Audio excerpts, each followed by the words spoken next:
नेहमीच पालेभाज्या खाऊन कंटाळा आला आहे. तर चला मग आपण इथंच पालेभाज्यांपासून बनवूया हेल्दी आणि टेस्टी अशी रेसिपी. चला तर मग आपण सुरुवात करूया. इथे मी मूग डाळ 2 तासासाठी छान भिजत घातली होती. आणि इथे घेतले लाल माटा भाजी, त्याची फक्त पानं घेतली आहेत, ती छान चिरून घ्यायची आहेत आणि स्वच्छ धुवून घ्यायची आहेत. आपण आता मुगाची डाळ मिक्सरच्या भांड्यामध्ये काढून घेणार आहोत. त्याच्यामध्ये टाकूया 1 इंच आलं, 1 हिरवी मिरची आणि थोडासा पाण्याचा वापर करून ती डाळ वाटून घ्यायची आहे.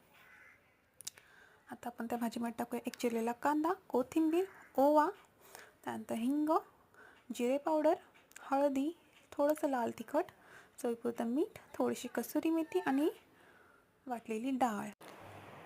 आता आपण हे सगळं छान प्रकारे मिक्स करून घेऊया. हे पाहू शकता. आता आपण याच्यामध्ये ॲड करणार आहोत थोडंसं तांदळाचं पीठ, जेणेकरून आपल्या वड्या छान कुरकुरीत अशा होणार आहेत. आपलं बटर रेडी आहे. आता आपण गॅसवर ठेवूया पॅनमध्ये टाकूया तेल छान गरम झालं की त्याच्यामध्ये टाकूया आपल्या भजी. अशी बोटाच्या सहाय्याने आपण पसरवून घेणार आहोत. आणखी दुसरीकडे देखील टाकून घेऊया आणि ते देखील बोटाच्या सहाय्याने अशा प्रकारे पसरवून घ्यायची आहे.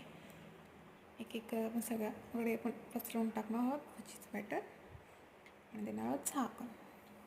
2 मिनिटांत आपण त्या पलटून घेणार आहोत. आपली प्रोसेस अगदी स्लो गॅसवर करायची. अगदी 10-12 मिनिटांमध्ये ह्या शिजून होणार आहेत रेडी. आणखी 5 मिनिटासाठी आपण ह्या झाकून ठेवणार आहोत. पाहू शकता 5 मिनिटांनंतर आपल्या वड्या बऱ्यापैकी फ्राय झालेल्या आहेत. तर पलटून घेऊया सगळ्या आणि पुन्हा 5 मिनिटासाठी याची वाफ काढून घेऊया.